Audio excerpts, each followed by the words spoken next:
नमो अरिहन्ताणं नमो सिद्धाणं नमो आयर्याणं नमो वज्रायाणं नमो लोये सौवसाहुणं वन्दितु सौवसिद्धे ध्रुवमचलमणोवमं गदिं पते वोचामि समय पाहुडे नियमो सुध केवली भणिदम। जय देवादिदेव। नमः समय साराय स्वानुभूत्या चकासते चित्स्वभावाय भावाय सर्वभावान्तरच्युते। चलिए, यहाँ रत्नकरण श्रावकाचार्य में हम चर्चा कर रहे थे दर्शन और ज्ञान के संदर्भ में। और दर्शन और ज्ञान ये कैसा फल प्रदान करते हैं, तो कहा कोई भी दर्शन कोई भी ज्ञान उत्तम फल प्रदान करने में समर्थ नहीं है जब तक कि वो यथार्थ नहीं हो। माने यथार्थ श्रद्धान के बिना और यथार्थ ज्ञान के बिना वो सच्चा नहीं होता। चारित्र का फल परमात्मा रूप होना है, यह बात कैसे संभव है, इस बात को सिद्ध करते हुए यहाँ मूल गुणों की चर्चा की, या मुख्य रीति से कषायों की मंदता होने की चर्चा की। कषायों की मंदता वही चारित्र है और कषायों की मंदता वही अपनाने योग्य है। कषायों की मंदता हो उसके लिए क्या करना चाहिए, बोले शम दम या कषायों की मंदता कहो एक ही बात है। बोध अर्थात अनेक प्रकार के शास्त्रों का ज्ञान होना, व्रत 13 प्रकार के चारित्र का पालन करना। 13 प्रकार के चारित्र का पालन करे, ज्ञान का पालन करे, या फिर कषायों की मंदता हो।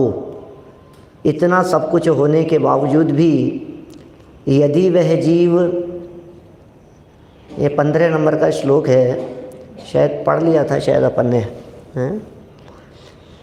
तो बोले इतना सब कुछ होने के बावजूद भी यदि वह चारों पुरुष को बड़े भारी हैं, घोर तप भी हो, माने श्रद्धान हो, ज्ञान हो, चारित्र हो और घोर तप हो, ये सब बड़े भारी हैं पुरुष के लिए। पुरुष को इनका भारीपना पत्थर के भारीपने के समान है।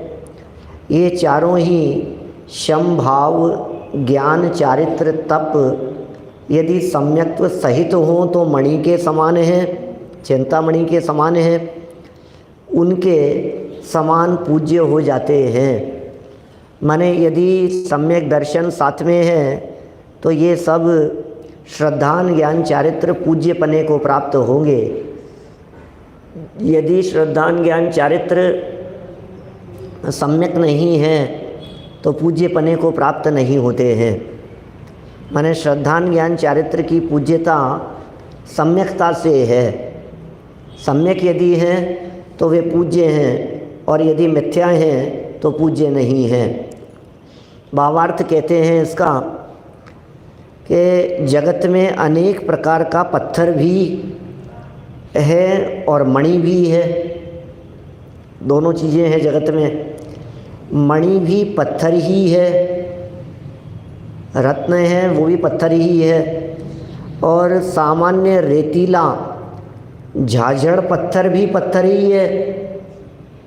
दोनों पत्थर हैं, परंतु कांति चमक से उसमें बड़ा भेद है।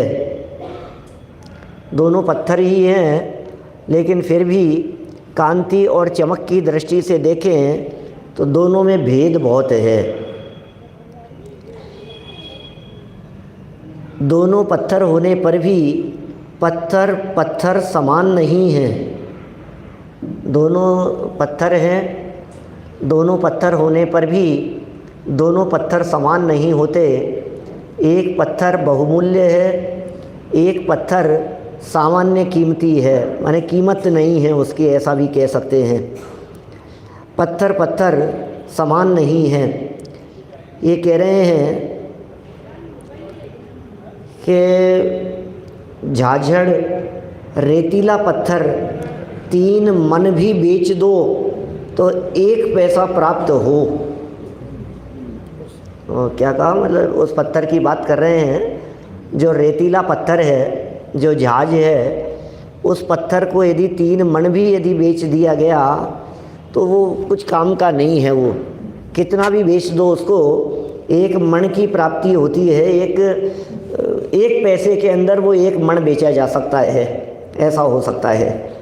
और यदि मणि पद्म राग मणि, वज्र मणि और माणिक और हीरा रत्ती मासा भी हाथ में आ जावे तो लाखों रुपया प्राप्त हो जावे और अपने पुत्र पौत्रों तक 3 पीढ़ी तक का दरिद्र दूर हो जावे।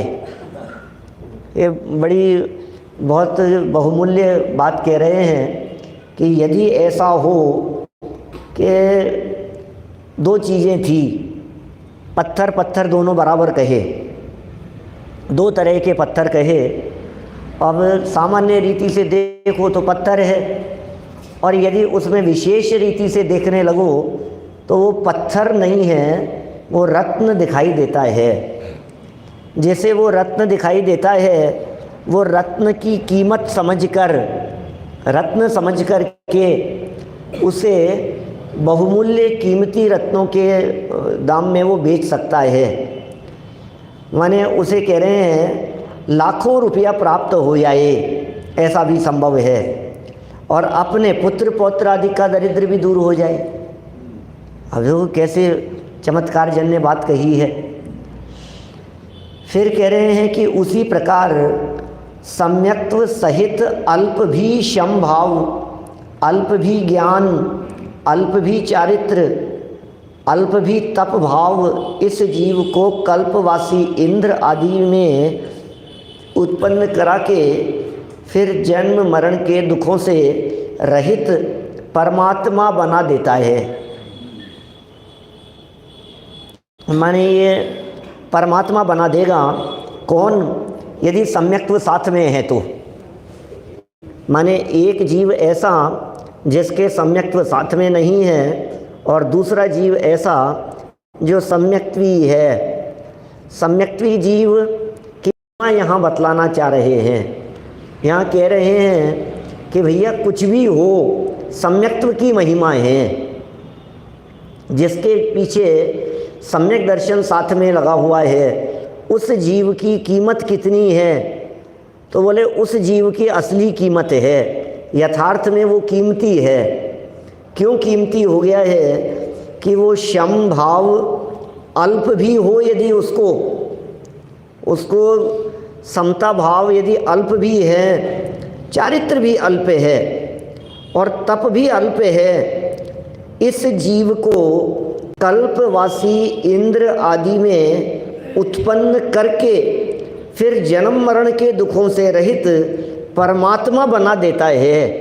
माने परमात्मा बना देने की सामर्थ्य उस जीव में मौजूद है। ये कह रहे हैं कि भाई यदि सम्यक्त्व साथ में है तो आपको कुछ भी हो सकता है। बोले आपको कोई चिंता की बात नहीं है। सम्यक्त्व यदि आपके साथ में है तो आप चारित्रवंत हैं। सम्यक्त्व यदि आपके साथ में है तो आप महिमावान हैं। सम्यक्त्व यदि साथ में है तो आपकी कीमत है। दुखों से, जन्म मरण के दुखों से रहित परमात्मा बना देता है। और सम्यक्त्व के बिना यदि हैं तो माने जीरो है ये जीव। सम्यक्त्व है तो महिमा है, सम्यक्त्व नहीं है तो कुछ नहीं है। सम्यक्त्व नहीं है तो इस जीव की कीमत नहीं है रंच मात्र भी। सम्यक्त्व के बिना बहुत अधिक भी समभाव हो, सम्यक्त्व नहीं है साहब, सम्यक दर्शन नहीं है, सम्यक दर्शन नहीं है। अब सम्यक दर्शन नहीं है और समभाव बहुत है। सम्यक्त्व के बिना समता भाव को धारण किया और 11 अंग तक का बहुत ज्ञानाभ्यास भी, बहुत उज्जवल शास्त्र भी, घोर रूप किया हुआ तप भी यदि कषायों की मंदता सहित हो तो भवनवासी व्यंतर ज्योतिषी देवों में तथा अल्प रिद्धिधारी कल्पवासी देवों में उत्पन्न कराकर पुनः चतुर्गति रूप संसार में भी भ्रमण कराते हैं। माने सम्यक्त्व यदि नहीं है तो यह जीव कितना भी कुछ भी कर लेवे, लेकिन कितना भी कर लेवे तो भी ये सम्यक्त्व नहीं है। इसलिए 11 अंग का पाठी होकर के भी बहुत शास्त्राभ्यास हो, बहुत शास्त्रों का अभ्यास किया हो, उज्ज्वल चारित्र अंगीकार किया हो, माने हमने कुछ कम नहीं किया, जितना जो कुछ किया वो कुछ कम नहीं है, लेकिन उस कम नहीं होने की भी कीमत कितनी है? बोले कीमत नहीं है। उज्ज्वल चारित्र भी, घोर रूप किया हुआ तप भी, तपश्चरण भी, ये मंदता सहित यदि हो तो भवनवासी ज्योतिष देवों के व्यंतर ज्योतिष देवों में भी तथा अल्प रिद्धिधारी कल्पवासी देवों में उत्पन्न कराकर भी पुनः चतुर्गति रूप संसार में परिभ्रमण कराने वाला है। माने ये सम्यक्त्व च्युत हो गया तो इस जीव की क्या हालत है? सम्यक्त्व जिस जीव में नहीं है, या जो जीव सम्यक दृष्टि नहीं है, उस जीव की क्या हालत है, वो हालत यहाँ बतला रहे हैं। इसलिए सम्यक्त्व सहित शम बोध चारित्र व तप धारण करके भी, करने से भी जीव का कल्याण होता है। जीव का कल्याण कैसे होगा? मतलब इस जीव ने सम्यक्त्व प्राप्त नहीं किया, फिर चाहे कुछ भी करे, वो सम्यक्त्व प्राप्त नहीं किया, फिर चाहे वो तपश्चरण करे, व्रतादिक धारण करे, कुछ भी क्यों नहीं करता हो, लेकिन वो जीव सम्यक्त्व प्राप्त यदि कर लिया है तो पार हो जाएगा, ऐसा कहा है। और सम्यक्त्व यदि नहीं है तो भले ही यदि वो मुनिव्रत धार के अनंत बार ग्रेवेक उपजायो, अनंत बार ग्रेवेकों में चला गया, अनेक बार चारित्र अंगीकार कर लिया, व्रत अंगीकार कर लिए, संयम अंगीकार कर लिया, लेकिन तो भी वो संसार समुद्र के ही में ही रुलने वाला है। संसार समुद्र में ही उस जीव का पतन होने वाला है। ये बात यहाँ विशेष कही गई है, माने कीमत सम्यक्त्व की है। सम्यक्त्व है और सम्यक्त्व नहीं है।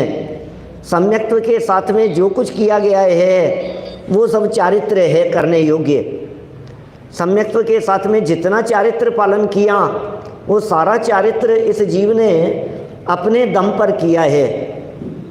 जितना सम्यक्त्व के साथ में चारित्र हुआ वो सारा चारित्र इस जीव ने पालन कर रखा है, तो भी वो जीव सम्यक्त्व के साथ वाला मुक्ति प्राप्त करने का अधिकारी है। भले ही कम चारित्र हो, कम चारित्र वाला मुक्ति प्राप्त करने का अधिकारी है, और बहुत चारित्र उसने धारण किया फिर भी वो मुक्ति प्राप्त करने का अधिकारी नहीं है। क्या कहा यहाँ? भाई सम्यक्त्व के बिना यदि वो शम 11 अंग का अभ्यास करने वाला उज्ज्वल चारित्र वाला हो, उसके बावजूद भी कषायों की मंदता वाला हो, उसके बावजूद भी भवनवासी व्यंतर ज्योतिष और आदि देवों में उत्पन्न हो गया, तो क्या हो गया? देवों में उत्पन्न हो गया तो कोई कीमत नहीं है। ऐसी देवगति में जाकर के उत्पन्न हो जाने पर भी वो क्या कर लेगा? सम्यक्त्व सहित भी यदि वो हो तो फिर चाहे वो अल्प चारित्र वाला हो, सम्यक्त्व यदि साथ में है और चारित्र यदि अल्प दिखाई देता है तो वो अल्प चारित्रवान भी, तप धारण करने वाला भी जीव कल्याणकारी होता है। माने वो जीव कल्याण को प्राप्त कर लेगा, ऐसा उस जीव का स्वभाव है।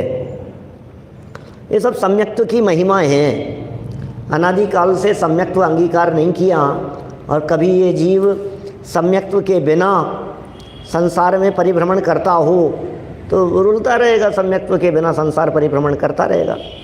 और सम्यक्त्व यदि साथ में है, सम्यक्त्व के साथ में संसार परिभ्रमण नहीं करेगा। इतना सा है।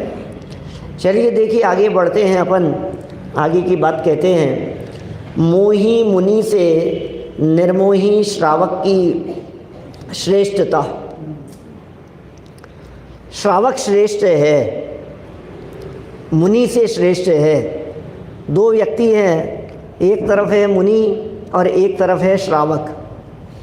यदि वो श्रावक होकर के भी उत्तम धैर्य से धर्म को धारण करता है और वो श्रावक जो नहीं है वो जीव मुनि होकर के भी व्रताधिक अंगीकार कर रहा है, तपस्चरण कर रहा है, तो वो जीव है। अब इन दोनों जीवों में से कौन जीव श्रेष्ठ है? अभी आपसे यदि पूछा जाए तो तपस्चरण करने वाला श्रेष्ठ है या तपस्चरण नहीं करने वाला श्रेष्ठ है? ये कह रहे हैं तपस्चरण नहीं करने वाले जीव को, बोले भले ही उसने तपस्चरण नहीं किया लेकिन श्रद्धान उसका मजबूत है। तो जो श्रद्धान जिसका मजबूत है वो भले ही तपस्चरण नहीं कर रहा, उससे क्या फ़र्क पड़ता है? तो श्रद्धान मजबूत होने के कारण वो जीव मोक्ष मार्गी है। एक जीव व्रताधिक अंगीकार कर रहा है, बहुत व्रताधिक उसने अंगीकार किए हैं, जिनेंद्र देव की पूजन की है, व्रत अंगीकार किए हैं, तपस्चरण किया है, साधना की है, और जितने प्रकार का व्रत धारण कर सकता है उतने प्रकार का उसने व्रत धारण किया। लेकिन व्रत धारण करने पर भी उसने श्रावक के व्रतों को अंगीकार नहीं किया। व्रत धारण करने पर भी उसने श्रावकत्व को अंगीकार नहीं किया। माने श्रद्धान, ज्ञान, चारित्र, ये तीन बातें कही ना, तो श्रद्धान भी नहीं है उसके, ज्ञान भी नहीं है और चारित्र भी नहीं है। बाहर में उसको श्रद्धान दिखाई दे रहे हैं, बाहर में उसके चारित्रवान दिखाई दे रहा है, बाहर में उसके व्रताधिक दिखाई दे रहे हैं, लेकिन व्रताधिक दिखाई देने पर भी अभ्यंतर में यदि देखा जाए, अंतर में यदि देखा जाए तो अंतर में उसके चारित्र नहीं है। ये कह रहे हैं यहाँ अंतर में चारित्र नहीं है, इसलिए बाहर में कितना भी चारित्र पालन करने वाला वो जीव दिखाई देवे, ऐसा भी चारित्र पालन कर रहा है, चारित्र पालन कर रहा है ये जीव, लेकिन तो भी उसके चारित्र होता नहीं है बिल्कुल भी। ये ऐसी बात यहाँ कहना चाहते हैं।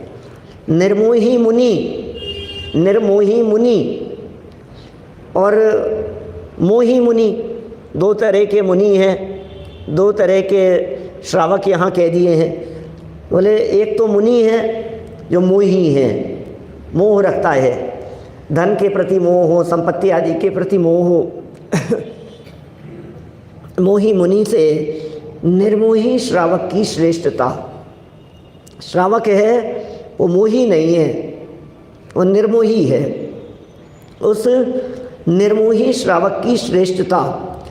अब यहाँ कोई शंका करता है कि जिसे सम्यक्त्व नहीं है किंतु चारित्र, तप आदि ग्रहण किए, सम्यक्त्व नहीं है, सम्यक्त्व उसने धारण नहीं कर रखा है, और चारित्र और तप ग्रहण किए, चारित्र कर ले रखा है उसने और तपस्चरण ले रखा है, तो चारित्र और तप आदि ग्रहण किए हैं, ऐसा मुनि उस गृहस्थ से भी, क्या कह रहे हैं, एक तरफ तो था मुनि और एक तरफ था गृहस्थ।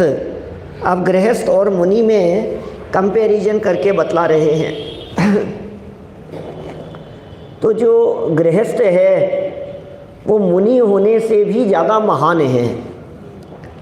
माने वो जीव मुनि होगा कि नहीं होगा भविष्य में, जब भी होगा, जब होना होगा तब होगा, लेकिन वो निर्वाण की प्राप्ति करने का अधिकारी है। सम्यक्त्व जिस जीव के जीवन में वास्तव में है निश्चय सम्यक्त्व जिस जीव के जीवन में है वह जीव सम्यक्त्व प्राप्ति का अधिकारी है।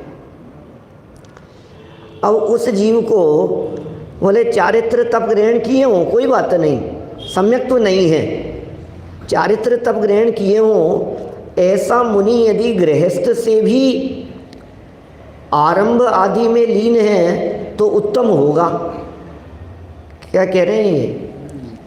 मोही मुनि से निर्मोही श्रावक की श्रेष्ठता बताते हैं। क्या है श्रेष्ठता? अब यहाँ कोई शंका करता है जिसे सम्यक्त्व नहीं है, सम्यक दर्शन तो है नहीं, और सम्यक दर्शन है नहीं किंतु चारित्र तप आदि ग्रहण किए हैं।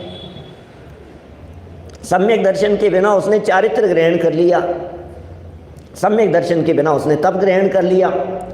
ऐसा मुनि है, उस गृहस्थ से भी आरंभ में लीन है तो उत्तम होगा।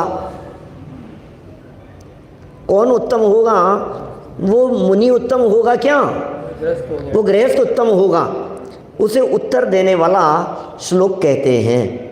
ये श्लोक बड़ा महत्वपूर्ण है और एक प्रकार से उदाहरण स्वरूप प्रस्तुत किया जाता है अनेक प्रसंगों में। यदि सभी साधर्मियों को याद हो तो बड़ा अच्छा है, याद होना चाहिए। वैसे गृहस्थो मोक्ष मार्गस्थो निर्मोहो नैव मोहवान अनगारी ग्रही श्रेयान निर्मोहो मोहिनो मुने। क्या कहा? गृहस्थ है, मोक्ष मार्गस्थो, गृहस्थ होता हुआ भी मोक्ष मार्गी है, घर में रह रहा है, क्या फर्क पड़ता है उससे? चाहे घर में रहे चाहे वन में रहे, उससे क्या फर्क पड़ता है?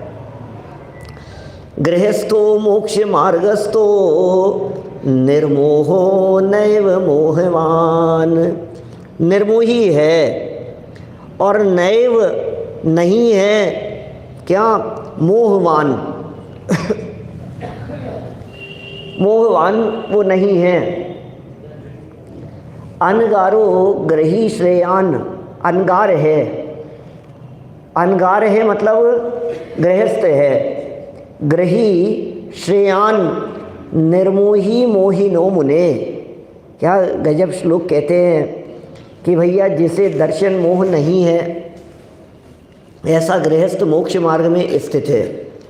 जिसे दर्शन मोह चला गया है, जिसका दर्शन मोह जिसका क्षीण हो गया है, ऐसा गृहस्थ वो मोक्ष मार्ग में स्थित नहीं है।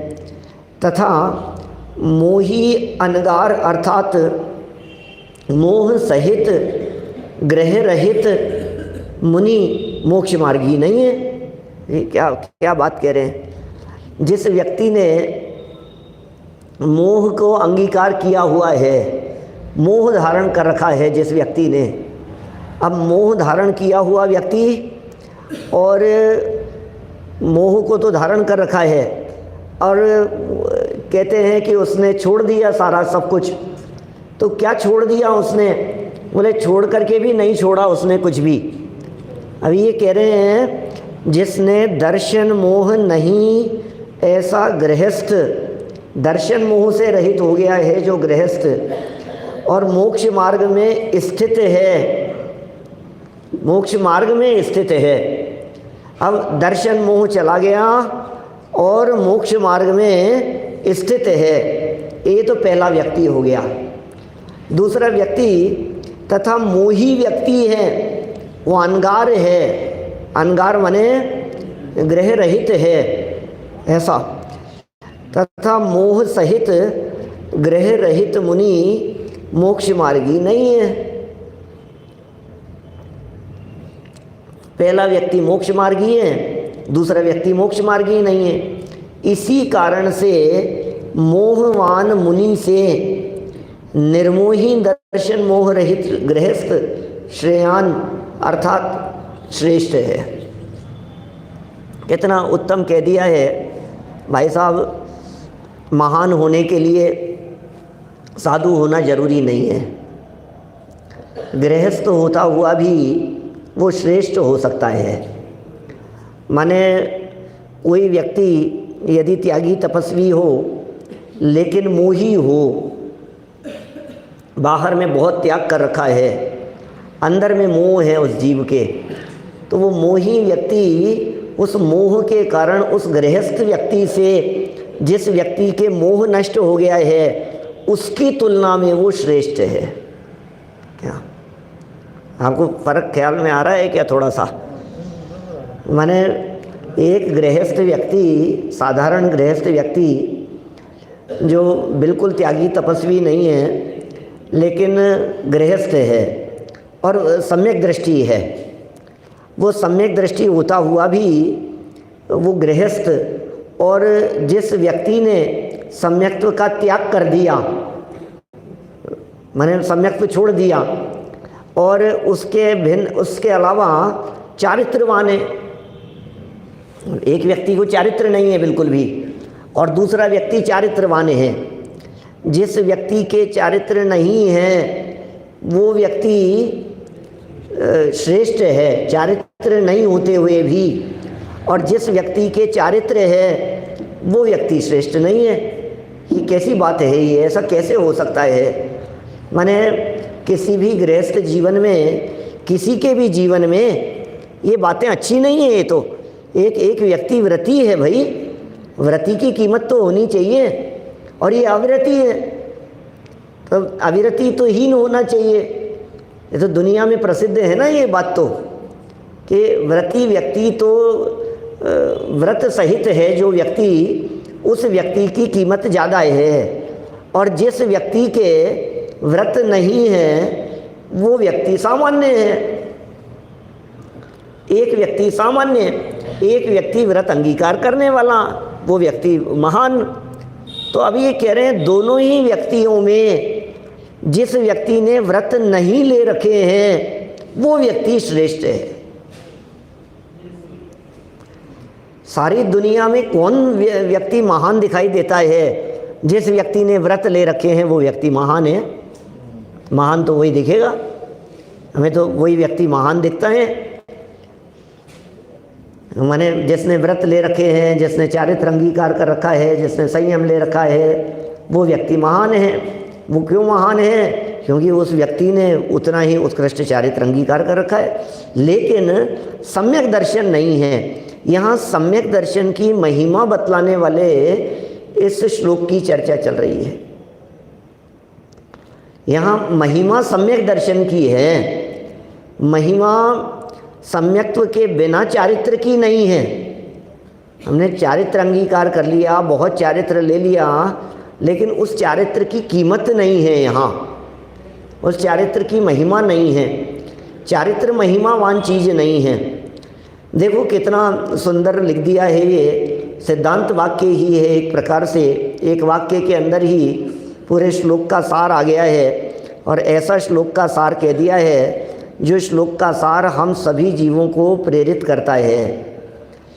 जैसे दर्शन मोह नहीं है, ऐसा गृहस्थ मोक्ष मार्ग में स्थित है, मोक्ष मार्ग में स्थित है गृहस्थ। तथा मोही मोही अनगार है, अर्थात मोह रहित ग्रह रहित मुनि मोक्ष मार्गी नहीं है। ग्रह रहित है वो मुनि मोक्ष मार्गी नहीं है। इस कारण से मोहवान मुनि से निर्मोही दर्शन मोह रहित गृहस्थ श्रेयान अर्थात उत्कृष्ट होता है, उत्कृष्ट है। दर्शन मोह से रहित वो श्रावक श्रेष्ठ है। उस श्रावक को उत्कृष्ट कह दिया गया है। जो श्रावक मुनियों के मार्ग से श्रेष्ठ है, उत्तम है, वो कैसा? देखो आप यहाँ दर्शन मोह के अभाव वाले श्रावक को मुनिराजों से श्रेष्ठ कहा जा रहा है। माने दर्शन मोह जिस श्रावक का नहीं बचा है वो श्रावक वही महान है, उसी श्रावक को महान कहेंगे। भावार्थ में कहते हैं जिसके मोह अर्थात मिथ्यात्व नहीं है, मिथ्यात्व नहीं है जिसके, ऐसा अविरत सम्यक दृष्टि भी मोक्ष मार्गी है। अविरत है, व्रत नहीं है सम्यक दृष्टि, और व्रत नहीं होता हुआ सम्यक दृष्टि भी मोक्ष मार्गी है। वह 7-8 भाव में देव मनुष्यों के ग्रहण करके नियम से मोक्ष ही जाएगा। माने गृहस्थों के जीवन में कितनी महानता है, ये गृहस्थ और मुनि दोनों की तुलना कर रहे हैं। एक तरफ गृहस्थ है, दूसरी तरफ मुनि है। हमारे जीवन में मुनिराजों की महिमा ज़्यादा दिखती है। मुनिराज ही महान दिखते हैं, भैया त्यागी हैं, तपस्वी हैं, मुनिराज हैं। आप कैसे कहते हो ये मुनिराज महान नहीं है? बोले मुनिराज तो महान होंगे ही ना। बोले नहीं साहब, मुनिराज महान नहीं है। ये मोक्ष की मार्ग का प्रसंग है, ये असली मोक्ष मार्ग का प्रसंग है। मोक्ष महल की पहली सीढ़ी है। इस मोक्ष महल की पहली सीढ़ी को धारण करने वाला जीव वो सम्यक दृष्टि ही क्यों नहीं हो, वो सम्यक दृष्टि है तब भी वो महान है। बस सम्यक दृष्टि है तो भी महान है, और जो सम्यक दृष्टि नहीं है वो व्यक्तिहीन है। कितना स्पष्ट शब्दों में कह दिया। अब देखिए भावार्थ में इसी बात को और खोलते हैं। जिसके मोह अर्थात मिथ्यात्व नहीं है, मोह और मिथ्यात्व नहीं है, ऐसा अविरत सम्यक दृष्टि भी मोक्ष मार्गी है। अविरति सम्यक दृष्टि भी मोक्ष मार्गी है। वे 7-8 भाव में देव मनुष्यों के गृहस्थ ग्रहण करके नियम से मोक्ष ही जाएगा। वो नियम से मोक्ष जाने वाला है। वो सम्यक दृष्टि जीव है। वो सम्यक दृष्टि जीव भले ही व्रत नहीं लिए उसने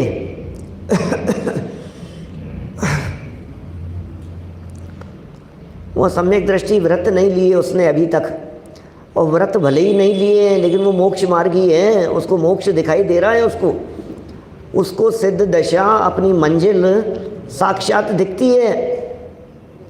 सम्यक दृष्टि जीव को मोक्ष नहीं है ऐसा नहीं है। भले ही अभी उसे मोक्ष नहीं दिखाई दे रहा हो, लेकिन 5-7 भाव में 7-8 भाव में उसे मोक्ष अवश्य मिल जाएगा। जिसने मोह अर्थात मिथ्यात्व नहीं है, ऐसे अविरत सम्यक्त्व भी, अविरत सम्यक दृष्टि भी मोक्ष मार्गी हो गया है। वह 7-8 भाव देव मनुष्यों के ग्रहण करके नियम से ही मोक्ष जाएगा। अब वो मोक्ष जाने वाला है वो नियम से।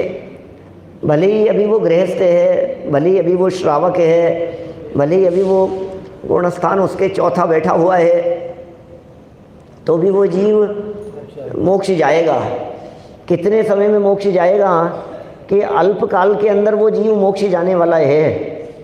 अल्पकाल माने चौथा काल भी हो सकता है, और अल्पकाल माने चौथे काल से रहित भी हो सकता है। क्या फ़र्क पड़ गया? चौथे काल से रहित नहीं है, मतलब चौथे काल से रहित नहीं है, लेकिन चौथे काल वाला जीव है, वो चौथे गुणस्थान वाला जीव है।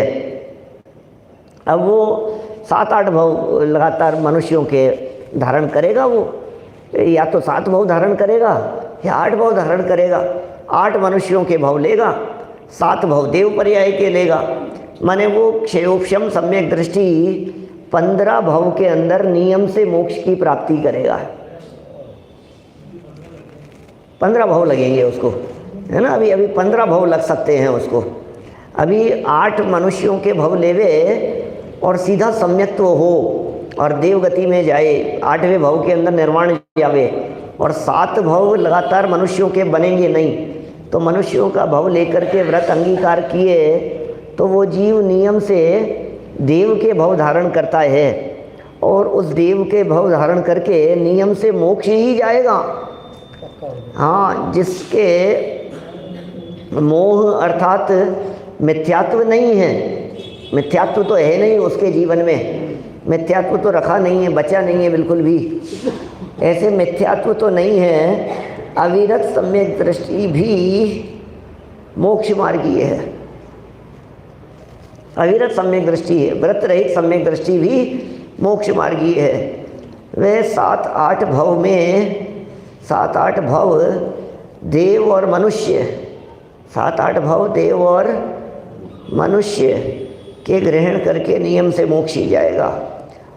जिसके मिथ्यात्व है वह मुनि के व्रत धारण करके, मिथ्यात्व है मुनि के व्रत धारण करके साधु भी हो गया हो। अब देखो, मुनि के व्रत धारण कर लिए लेकिन मिथ्यात्व सहित है।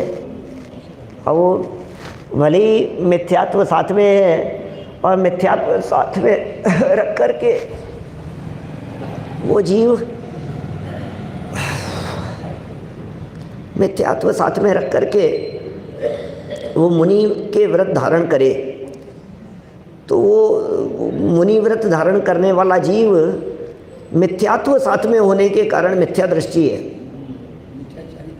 मिथ्या चारित्र है उसके।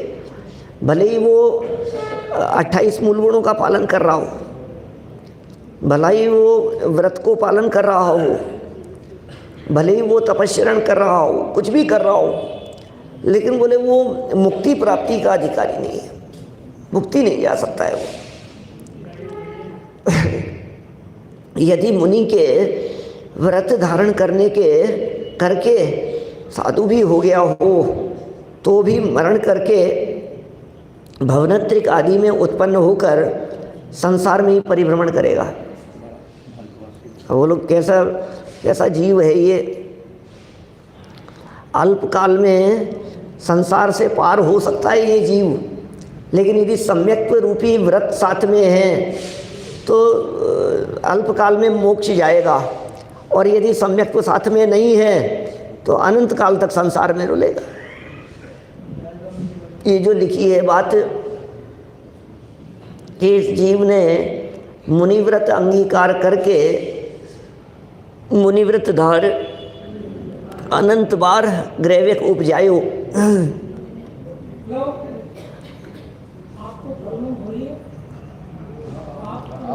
हाँ, बस ये हो गया। ये तो मुनिव्रत धारण करके साधु भी हो गया हो तो भी मरण करके भवनत्रिक आदि में उत्पन्न होकर संसार में ही परिभ्रमण करेगा।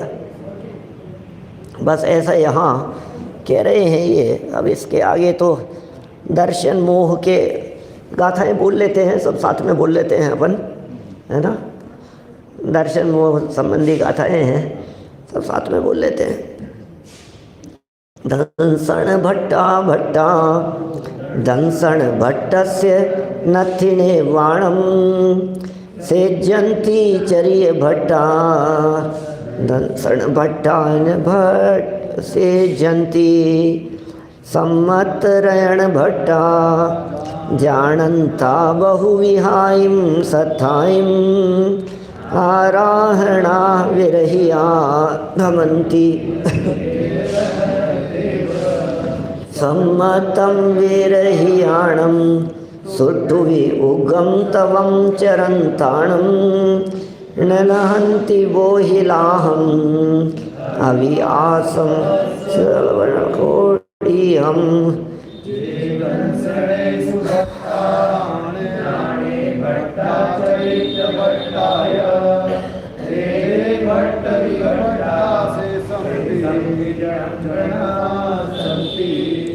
जह मूलम में विनक्ते धुमस्य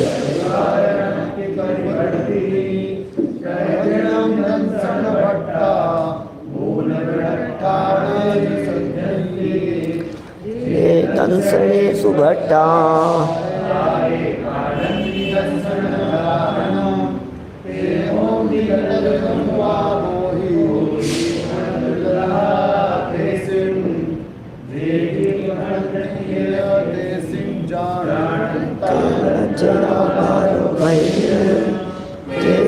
पिनति बोहि भावम अणुमोहमाणानां क्षीणं जिणवैणमोऽस्ति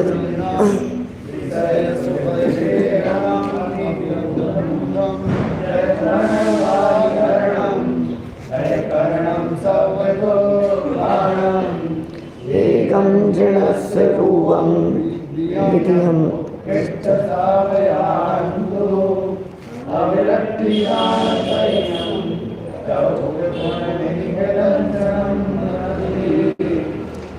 जल सकितं कीरै जिणे सक्कैतं च सद्दहणं केवली जिणे हि मणियं सद्दह मानस सम्म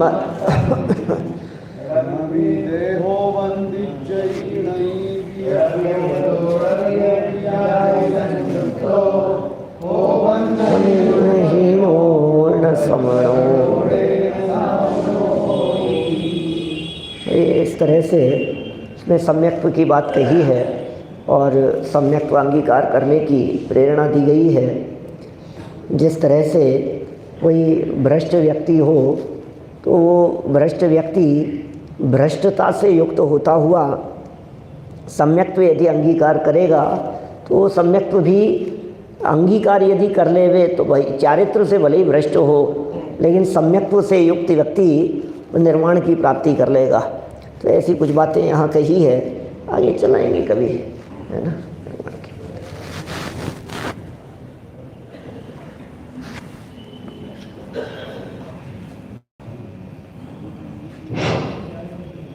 पिछले